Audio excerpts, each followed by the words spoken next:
I wanted to ask you, Your Highness, what does the future look like for Israelis and Iranians? Well, it depends on whether or not Iran can be freed of the current regime that has nothing to do with Iran or Iranians. I want to address you, the people of Iran.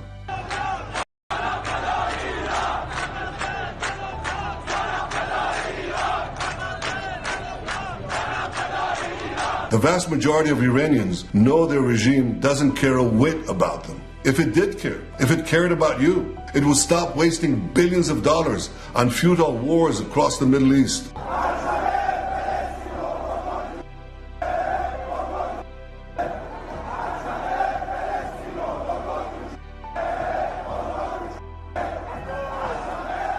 The DNA of this regime is the complete opposite of the desire and aspiration of Iranians who, let's not forget, were the first hostages of this regime. There is a temple that needs to be rebuilt. Iran is our temple. Stand with us. Thank you.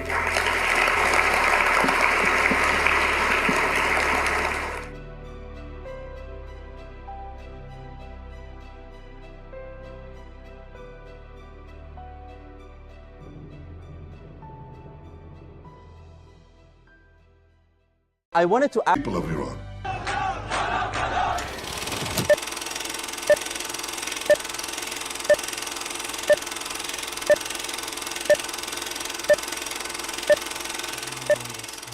Again. So it seems we are live right now. Sorry guys for the interruption. There are some errors. I'm trying to figure it out, but for now it seems we are fine. Hi everyone, I hope you are fine wherever you are. Welcome to the our 6th episode of our Iran-Israel show. Tonight I have an amazing guest. I'm really eager to hear her story, but before that, please like, share, subscribe, and support the channel if you can, so we can do more of these conversations. So far they have been amazing for me. I have learned a lot. But I'm sure there are still a lot of things out there that we need to hear, and Iran-Israel show is for you to basically bring Iranians and Israelis together and hear their stories, and hopefully, possibly build some vision for the peaceful future that we might share together. So with that being said, let me go to my guest and Lee-Elle Horowitz. She is from South Africa, and then she moved with her family to Israel, and then she moved to the UK. I'm not gonna add more details to it because all the details are really amazing, and I'm gonna let her explain it. But she has a lot of things to say, but at the same time, she's really active in her Jewish community. Right now, she's the president of the Jewish Society of her university. And at the same time, she is the Emerson Fellow of StandWithUsUK. Thank you, Lee-Elle, for joining me tonight. Thank you so much for having me. I'm really excited to be here. Yeah, the same here. Just, let's start with your personal journey. I told the audience already that you are from South Africa, but let us start from there. And how was your journey from there to right now in the UK? Of course. So I grew up in South Africa until I was 13 years old.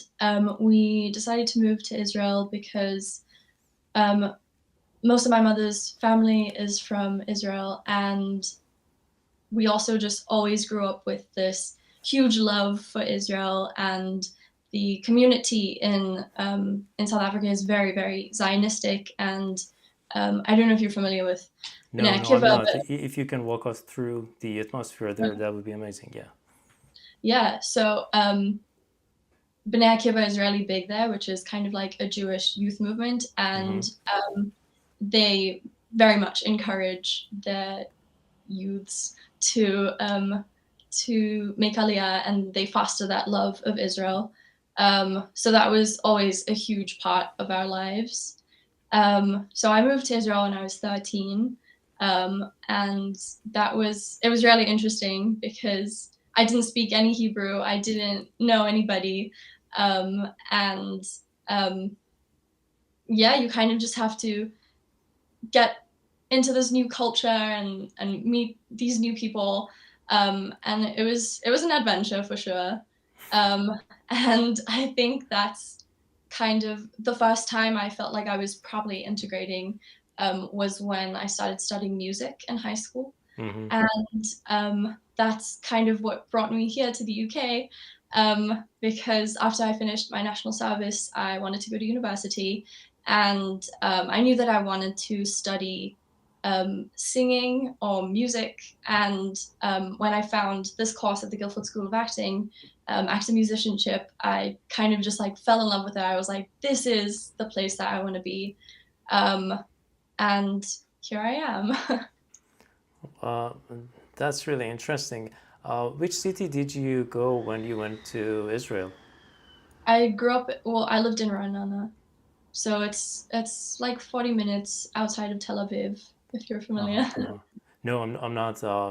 I know Tel Aviv, I know Haifa, some major cities, but uh, as far as I understand, there are so many cities and communities there, and it's really diverse, so it's hard to memorize all of them, but I'm doing my best.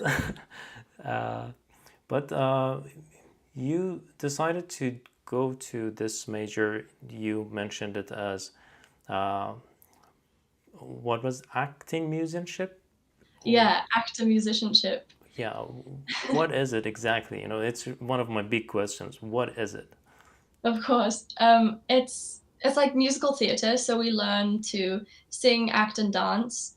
But the kind of really cool thing about it is that the actors are the ones playing the instruments on stage, so there isn't really a need for a band or an orchestra because it's the actors themselves who play everything. So you're kind of like running around and playing this instrument, and then you're dancing, and then you're singing, and then you're playing another instrument, and it's the best fun ever. Wow, that's nice. That's nice. Yeah, it seems fun, as you mentioned, but what what do you hope to achieve from there? You know, I want to get to know why did you choose to go towards art after this whole journey? I think that probably music is just the most magical thing in the world, at the end of the day. And I knew that kind of that was my path, and that's where I wanted to go. And I'm a big believer in like energy, and I think that I'm exactly where I am supposed to be at any given moment. And that's been very evident over the past year and a bit. Yeah, I'm sure. I will get to some more deep questions about that. But before that, guys in the audience, Lee-Elle has a YouTube channel, and she had uploaded some years ago. She had uploaded some songs there, and she wouldn't, I would say, guess that I would go and find it. I found one of the songs really interesting, and I'm gonna play it for you. Just it's about 45 seconds of the whole song, just a teaser for you to go explore her YouTube channel and maybe push her to upload more on YouTube and let us enjoy it. But let me play the song for you.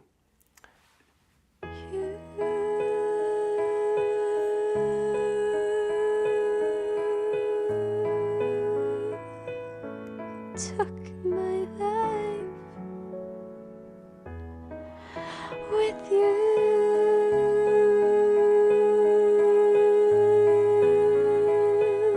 Took my world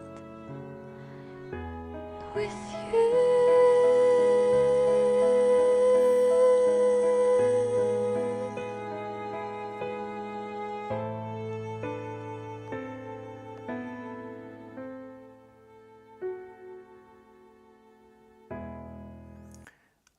Lee-Elle was not able to hear us hear this the song. I guess you missed Lee-Elle, but it was the With You Ghost cover that you uploaded on the YouTube, and it's really amazing, I would say. And let me come back to you. You have a beautiful voice, and why don't you upload more for us? That's such a good question, and I think that my mother will probably very much agree with you. But if it's what the people want, then that can be arranged. I have really exciting things in the pipeline, so maybe I will be uploading a bit more.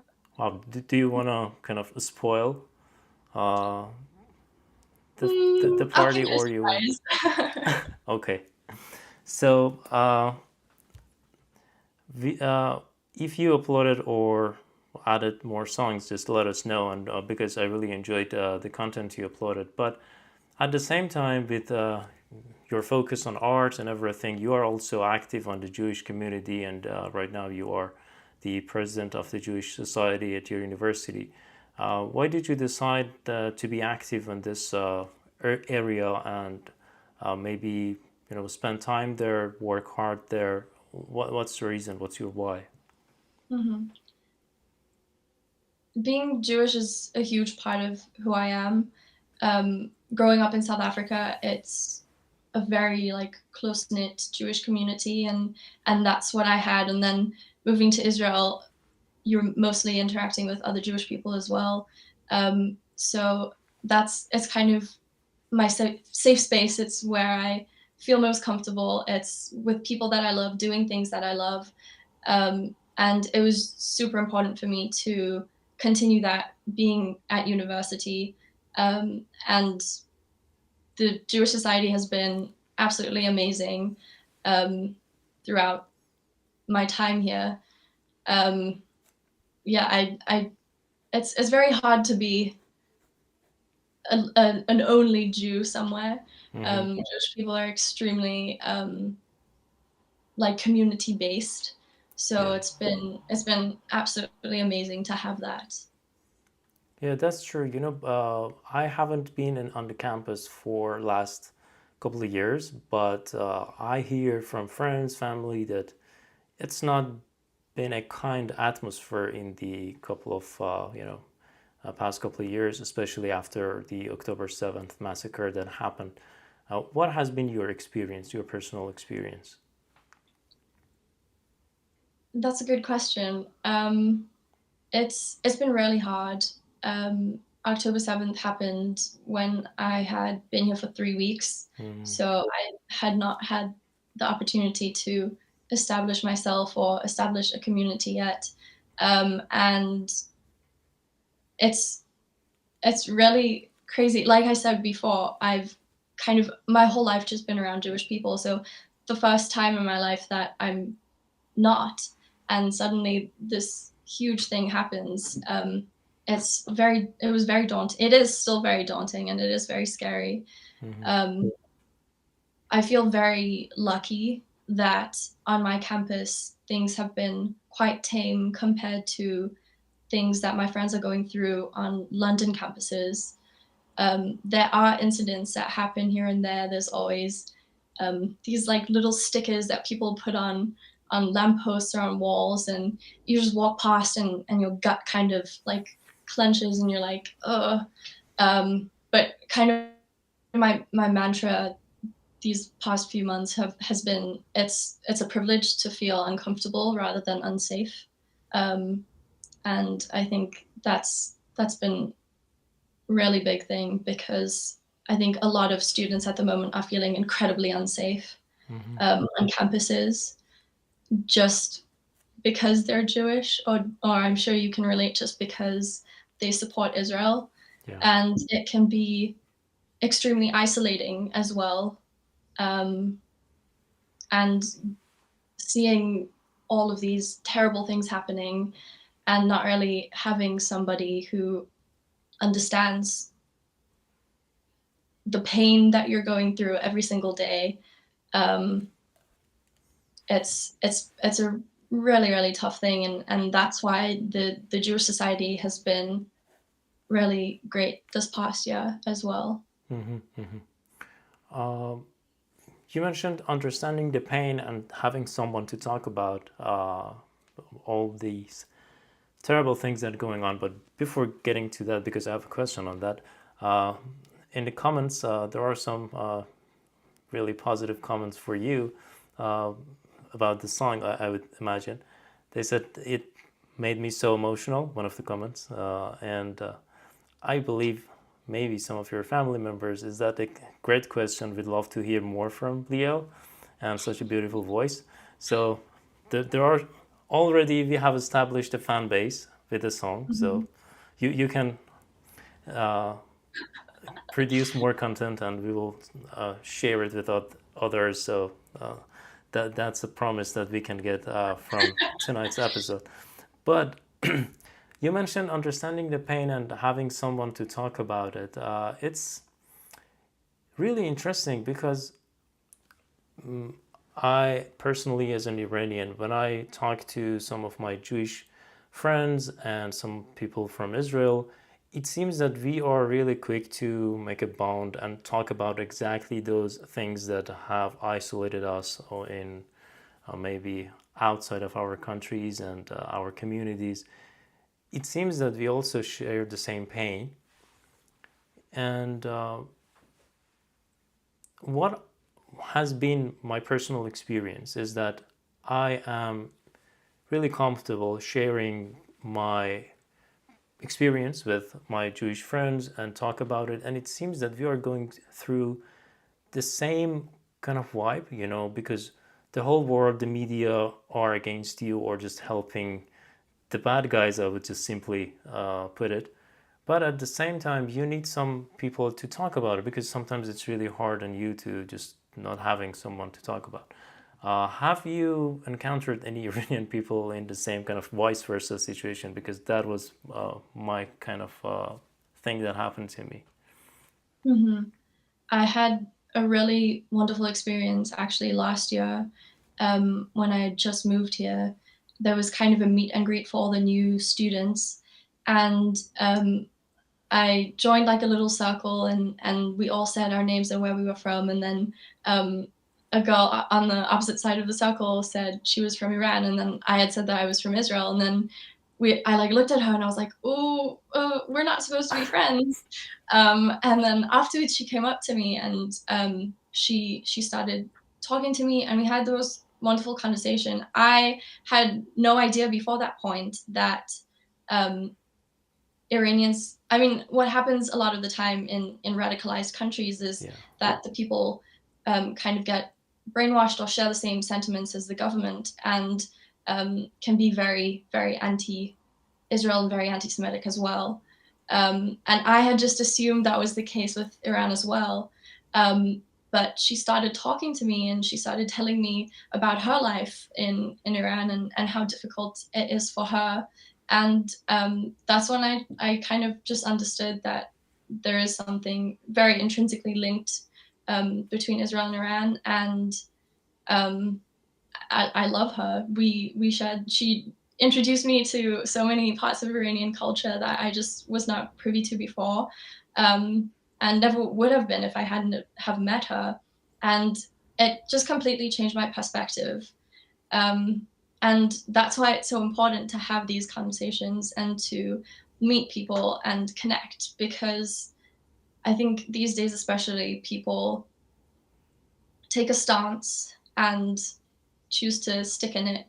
Yeah. And when you talk to somebody and you hear their story and you hear where they're coming from and what they've been through and what they're trying to do, I think that's what life is all about at the end of the day. Because if we all just stay in our own echo chambers and we never reach out to learn something new, we don't really accomplish anything at the end of the day. Yeah, that's so totally true. You know, sorry, I had to plug in my charger. But when you say that,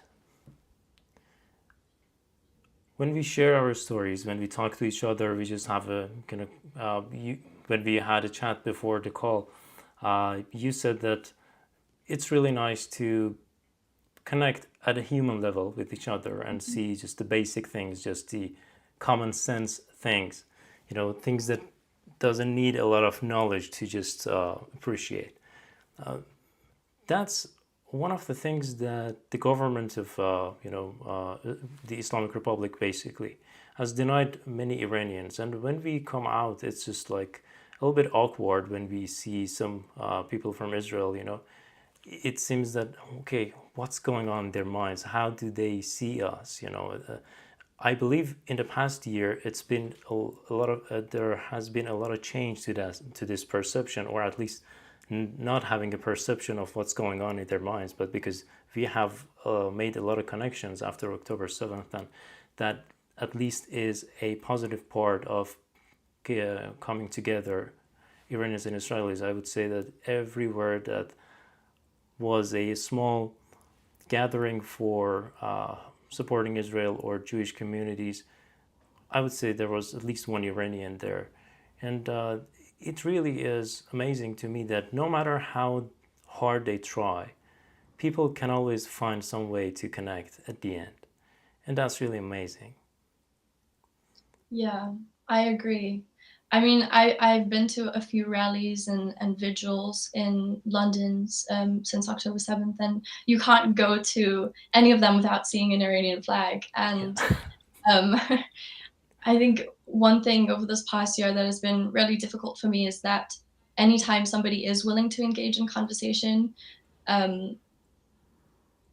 it kind of feels like, as a Jewish person speaking about what's going on, I don't have very much credibility because of how the media is portraying everything and the narrative that's being pushed. And it kind of, I feel like my voice has been taken away from me. And that's why it's so important to have allies and to have friends that can speak on our behalf as well. And we'll always speak for you guys as well. And yeah, it's so important, in my opinion. Yeah, that's totally true. You mentioned something about the narrative that they are pushing. What is the ingredients of that narrative that you disagree with, or you think that it's been empowered in a wrong way? I think if you just strip it back to basics, every time that Israel's mentioned on the news, it's, when it comes to Israel mentioning something, it's always allegedly, or they claim and things like that. It's already pointing us in a light where, like, this is what they're saying, it's probably not true. Whereas when Hamas is reporting on something, it's always the truth, and it's absolute, and it's just very skewed and very scary. That's what's going on. And I think that another issue is that people just don't know how to critically think. And I know for myself, whenever I read an article, no matter where it's coming from, if it's from this side or that side, I'll always ask myself, what's really going on? And just to kind of have that, like, take it with a grain of salt. Not everything that we're seeing is the truth. And just to have kind of the ability to think about it for a second, because I think at the Emerson Fellowship, somebody came to talk to us, and they said that the truth doesn't need hard work. The truth just is. And I think that that's really true. And if you take the time to really sit and you clear out any bias and you sit with the facts, it does paint a very clear picture. Yeah. One of the things that we have also experienced is pretty similar. When you mentioned that when it's on the news and Hamas is reporting something and every major news outlet are saying that, okay, that's true. This is the whole image of what's going on in the region. And we, as people from Middle East that have suffered in a terrorist organization, we have the experience. We know what's going on. And when we hear the news, and as you mentioned, the words they are using, and it's really, agonizing at some point that, oh my God, you have no idea what you're talking about. And at least what we understand, what Israel is up against, because we Iranian people are up against maybe the head of the snake, and then there are some proxies that you are facing right now, and of course the head of the snake sometimes pokes you at the same time. And all these things are happening, and people in the region, they have first-hand experience, and they are seeing it that, oh my God, these guys in the West, they have no idea what they are talking about. And at the same time, they take this moral superior position to lecture us that, okay, no, you don't know, guys, what's going on. These are not terrorists. These are not, oh no, these groups are different from those groups. And we're just saying, no, they just don't have the power. Don't get it wrong. And all these things, just maybe a mind training. How do you think we can overcome it? Because clearly they have the facts, but they don't want to at least share it with others, or they don't want to report on facts. They have, as you mentioned, they have a narrative, they want to push it. How do you guys are fighting against it? Because I would say it has a lot of things for us to also learn from it, because I would say we don't have a lot of the means, and but we have a lot of things to learn from you. Mm-hmm. I completely agree. I've actually realized that I had a conversation with some of my flatmates, and we were talking about a really horrible incident that happened, and it kind of just like hit me that people are viewing this from a very Western perspective, and they were kind of telling me, oh yeah, both sides are wrong, but war is terrible, nobody wants war. Nobody wants this. It is, I think, the worst thing that can happen.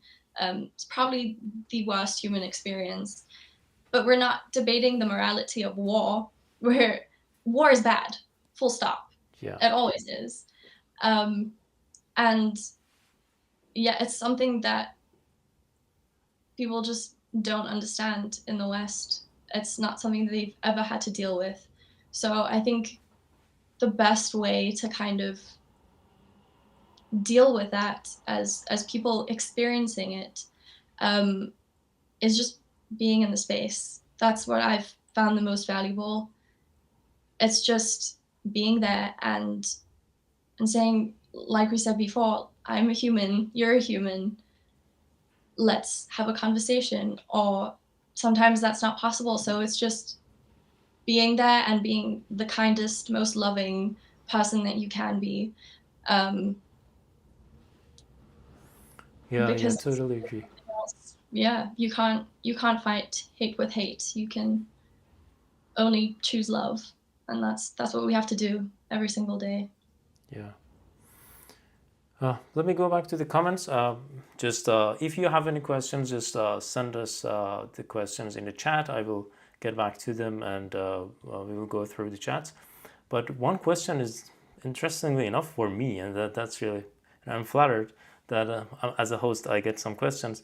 They have asked, what brought you, Abbas, to support Israel and see beyond the general media stories and propaganda? I would say what we just talked about, maybe our first-hand experience of a terrorist organization, whatever they say and whatever they do to normalize or portray a normal image of Islamic Republic, it doesn't suit with well with people. We people have the experience of them, and we know how brutal, how dark they are. But the media is portraying something that, okay, it's not as bad as you say, but we have lived it. We are not just saying it. And as soon as after October the 7th, when we saw the whole orchestra of the media and the whole, some countries at least, coming together and pushing an agenda, we were reminded of 1979. We were sometimes going far and beyond to warn our Israeli friends that, guys, it's exactly as the same as 1979 that then a terrorist organization occupied Iran. You know, they are going to do the same with your country. Just never stop supporting your, you know, your homeland. Never stop supporting your community, because if you just, as soon as you stop there, then it will be just a disaster, and you have no way out of it. And because this happened to us, and I don't think that no one has to go through that just because the media is telling you that, oh, the moral stance is that. Never ever, you know, it's for us, it's no negotiation on that, that this side is totally dark and the other side maybe have some mistakes. No doubt about it. Everyone, every group, every organization can have some mistakes, every government, but it's totally different from being a completely terror organization. That's a whole different story.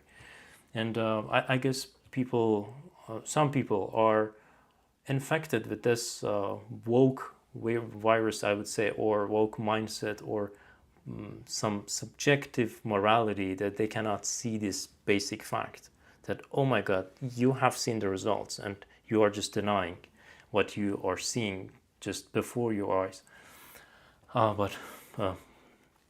Sorry, I got a question. I was really flattered to answer it. Let me get back to you, Lee-Elle. You talked about a Stand With Us. What is a Stand With Us, and what they do, and what is Emerson Fellow? So Stand With Us is an organization that fights against anti-Semitism and anti-Israel through education and information. They have an awesome Instagram page that's worth checking out. And the Emerson Fellowship is this amazing initiative where they're taking students on campuses and kind of training us to have the tools to engage meaningfully, and so that we'll be able to represent Israel in the best way possible, again, through education and sharing information. And it's been an incredible experience. I'm, I think, only about halfway through the program, but I feel like I've learned so much already. And that's also how we connected. So that's also amazing. That I feel like this is such a great opportunity. And again, these conversations are just really so important these days and really worth having. Yeah. The Stand With Us is really interesting. Even though we have been, connected in some minor ways, we are just fascinated by what they are capable of, and it's really an amazing effort. I would say there are many things to learn from what they are doing. I'm not quite well familiar with them, but just from an outside kind of observer, I would say that it's really amazing. And one of the things that I have seen in the Jewish community and the Jewish culture mainly is that it's a little bit more happy than other communities and other cultures, even though there have been, historically speaking even, there have been horrible, terrible things in their collective memory, I would say, and it's still ongoing, but they have kept their spirit up. How even this is possible? That's a great question. There's no other choice. It's keep going or don't. You have to keep going. Actually, a really great story about that is October 7th happened on our festival Simchat Torah, which we celebrate coming to the end of reading the Torah, and nobody wanted to celebrate that day. It was awful, and I remember I was on the phone to my parents, and I had planned to come to campus for a little celebration with the Jewish students, and I said, I can't go. There's no way. I want to lie in my bed and cry right now. Um, and they said to me, you have to. This is life doesn't stop. You have to keep fighting. You have to just keep on. And if you give up on the things that make you happy and the things that are important, and you give up on community, and you give up on your Judaism, and you give up on everything that makes you you, then they win. And we can't ever let that happen. Wow, that's amazing. But you mentioned if you stop, they will win. Wow, and that's amazing. This mindset is gold, I would say, because it happened a lot to us also. That I would say that sometimes they won. They inflicted a lot of pain, and then they were hoping that we would stop and just mourn, and then stuck there, and we did. That was a mistake, I would say. And I'm really amazed by this mindset that, okay, it's fine if you want to mourn, if you want to be sad, if you feel the sorrow of the things, of the horrible things that happened, but at the same time, you have to keep going, unless they will win. It's amazing. Yeah, and it's not only keeping going, but it's keep trying to be happy, and keep loving as hard as you can, and keep seeing your friends, and keep seeing your family, and making sure that life continues in a joyous way as much as possible. Yeah, I would say this is the translation of celebrating life over death. And yeah, that's true. Not just keep going, but keep going well and connected and happy, and yeah, celebrate life. Yeah, that's amazing. That's amazing. There are some other comments. Let me just go through them. Okay, one question for you. Does being president of Jewish Society and Stand With Us fellow help to spread the truth? That's a really good question. I'm kind of on a journey right now with that.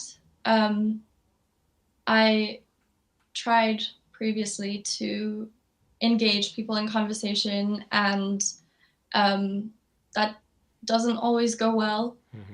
And it's very difficult when people shut you down and say, I'm not interested in hearing about you or your experiences or what you're going through. But it has given me a lot of opportunity. It's also given me a little bit more strength to want to try again. And that's essentially what the fellowship is for as well, is trying to do as much as you can. And this week, actually, we just had an interfaith Friday night dinner, and we told everybody to bring a friend who hasn't necessarily had a Friday night dinner before. And it was amazing to have people sharing in our experiences with us. And it's little things like that help to spread the truth, and help. I think the truth is that we're all human, and the truth is that we're all in a lot of pain right now. And if you can see that when you are having a conversation with somebody, or they come and they have dinner with you, then that's a really big deal. Yeah, it is. But the thing you mentioned, that you try and they shut you down, or you fail, or you make a mistake, and then you need to learn that, okay, still, you have to try again. That's really a big thing. If they are helping you with that, or you are doing it on your own, that's amazing, because that's one of the main skill sets that you need. The skill set of being rejected and knowing how to come back and try again, and especially on these issues that are really hard, and you need to put an effort in a long term to finally see some results. Yeah, for sure. I think that along with that, there is actively trying, but there's also, like I had mentioned before briefly, just being in the space and being proud of who you are and where you come from and saying, "Hi, I'm here. This is who I am." Um, and that's also a big deal, I think, Yeah. because sometimes that's also scary and sometimes it's also draining, but it's no less valuable in my opinion. Yeah, I totally agree. I remember I was in a university. I don't, I'll mention the name because I don't know what they will do. But I was in a university in a kind of conference, small conference, and I noticed that the Jewish community there, the Israeli people there, everyone was looking at them in a, in a really scary way, and they were afraid. But still, they were there in the conference, and they were talking about all the things that were going. And that's, at least that's something. And I would say it's a great thing, not a small thing. But sometimes, even as you mentioned, being there and just as a statement that, okay, I'm still there, that means a lot to many people. Even for me, that I wasn't I wasn't among those communities, but it meant a lot. Okay, we have to do that, at least that's what we can do. And yeah, I totally agree. Also, there is another question. Uh, what advice would you give to Jews and Israelis living abroad in these times? It's also a really good question. Um, I think it is. Don't be afraid of who you are. Um, be proud of where you come from, because as much as people would like you to think differently, it is legitimate and it is beautiful. And if you embrace who you are and your heritage, then other people will as well. Um, and yeah, be strong and be proud and take the space that you need. Yeah, and you deserve that.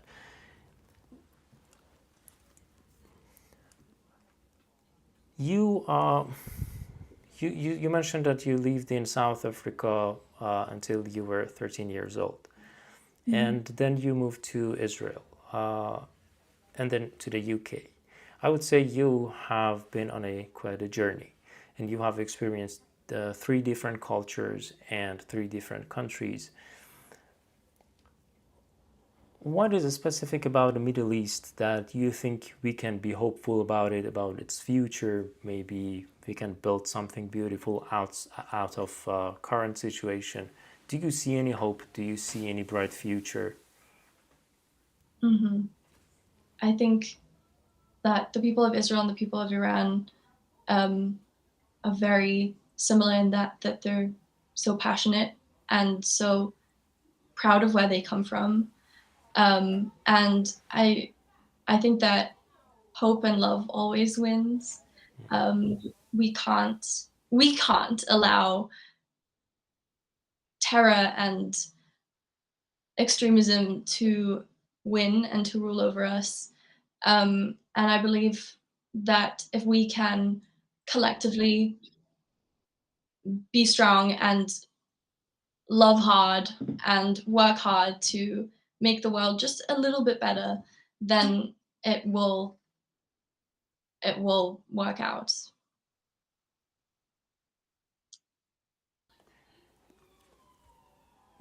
And what do you find specifically about the Middle East that you think it's worth keeping and saving? I think the diversity of culture, honestly, is such a culturally rich place, and unfortunately, it's not always had the space to be so. And yeah, we need to keep fighting for the individualism and the rich tapestry that makes up the Middle East. Because I think a lot of the time people kind of look at it from the West and they're like, that's a mess. But there's so much beautiful stuff going on there that we really just need to work hard to work together to preserve. Yeah, that's so true. The diversity of cultures you mentioned. Sometimes we travel just a city, just we leave one city and enter another city just 40 minutes away from each other in Iran, and you see a totally different culture, and that's fascinating. And I haven't had the pleasure to travel to Israel, but I have heard the same thing about Israel at the same time. It's just so amazing that over thousands of years, we have been able to live and coexist and keep the cultures, as you mentioned, and keep the individuality. And that's something that I would agree to, at least it's worth saving. One of the things that you mentioned about Iran-Israel, I want to just add one question to that. We had something named Abraham Accords that happened between Israel and some Arab countries in the region. One of the things that Iranians have been advocating over the past couple of years is some upgrade of that, which is Cyrus Accords, which is usually talking about Iran and Israel and creating a peace and maybe even a mutual future with each other. How do you see that? Have you heard of Cyrus Accords so far or no?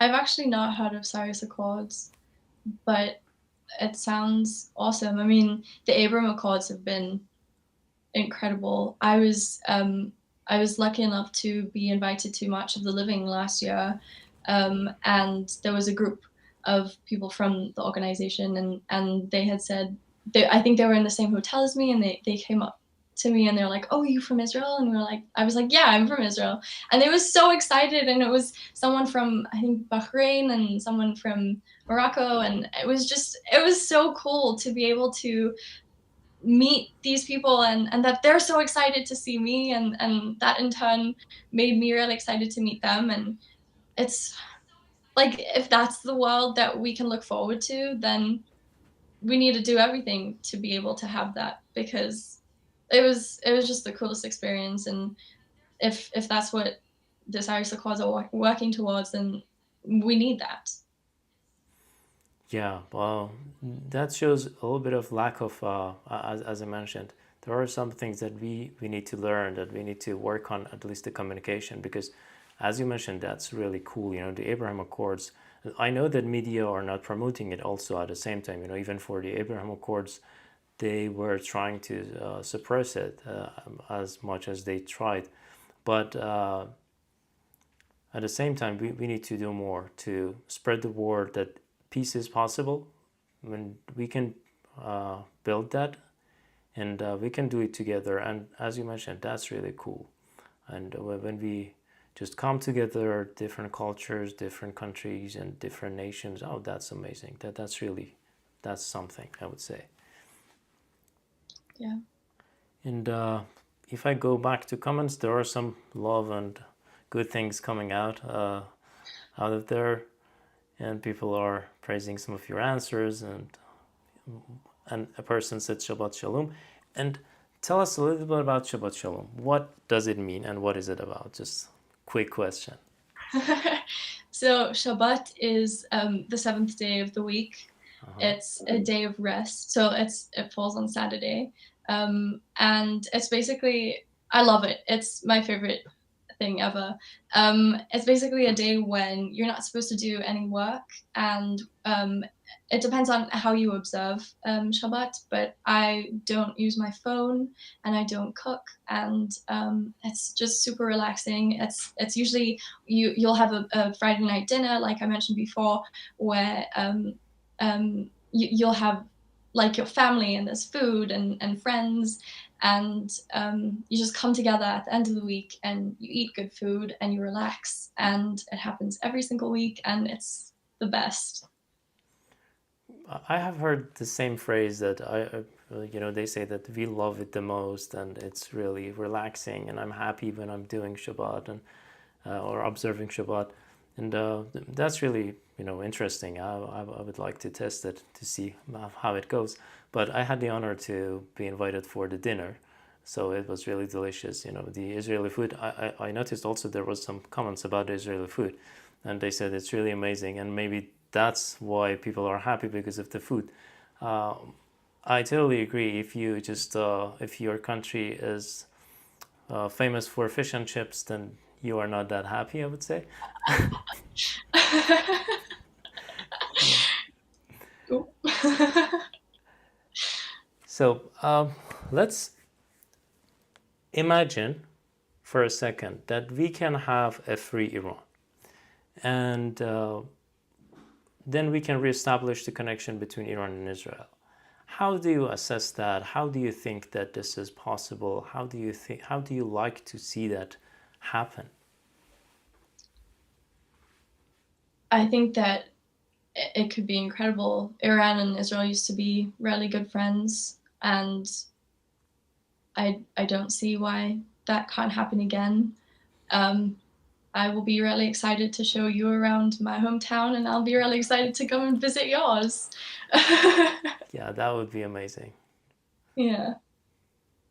But one of the guests that I had, she was from Iran, and she said that, I'm just really fantasizing about the direct flight between Tehran and Tel Aviv, and that would be amazing. I agree. Yeah. One day soon.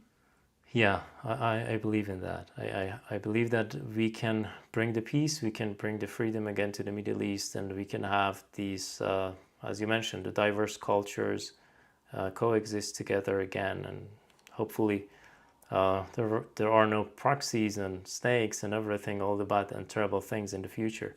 But we have a lot of work to do to make that happen. Yeah. So for the last question, your final words towards Iranians, towards Israelis, and maybe both of them? We are all ears. I want to say to just keep fighting. There are heroes in Iran and there are heroes in Israel that work so hard every single day to bring back the peace and take small steps to a world that everybody wants to live in. And yeah, just keep going. Yeah, I think one of the main takeaways of this conversation, for me at least, was your answer about, we have no choice to keep going, but we need to keep going well and connected and happy. And that was amazing. So with that being said, thank you, Lee-Elle, for your time tonight. And it was really a pleasure to have you on the show. And I really enjoyed the conversation. And I can see that there were some excited people also from what I see in the chats. So thanks a lot for accepting the offer and coming to the show. Thank you so much for having me. If you will allow me, I would like to dedicate this episode to Rabbi Tzvi Kogan, who was abducted and murdered in the UAE by the regime, and just to dedicate it to his memory. I was going to mention also Rabbi Kogan, but I got lost in the flow of the conversation. But right now that you mentioned it, let's talk about Rabbi Kogan a little bit, and then we will wrap up this episode. Right now, just for the audience that are not aware of what happened, it seemed that in the UAE, some people were organized to kidnap Rabbi Kogan and then murder him. It seems that so far, based on the reports are coming out of the outlets and kind of security-related sources, that it seems again it's related to Islamic Republic. And one of the things that maybe comes to mind is that maybe Lee-Elle, you can also talk about it a little bit in the memory of Rabbi Kogan. Some people believe that we can coexist with terror and terrorists. Do you believe that is this possible even? I no, I don't think so. I think that terrorism has no place in the world that I want to live in. And we need to really try to de-radicalize and not make any allowances for terrible things to happen. Yeah, totally true. As long as, Islamic Republic is playing a main role in the region, and we believe Iranians, as long as it's still there, there is no, we have to accept that they will keep going on their terror mission. And but again, just to bring it back to what you mentioned, we will celebrate life and we will work hard to maintain life and happiness over death and their terror. Again, thank you, Lee-Elle, for talking about Rabbi Kogan and reminding me of this incident. So again, thank you. Thank you so much. It's been really amazing to talk to you. Yeah, the same here.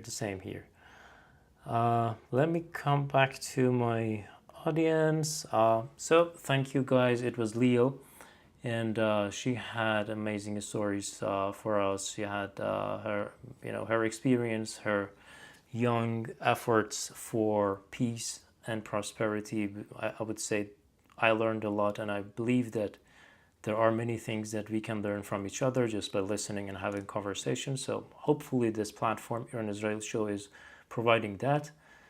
If you like the content, please like, subscribe, share, and support the channel for us to be able to provide you more with such content.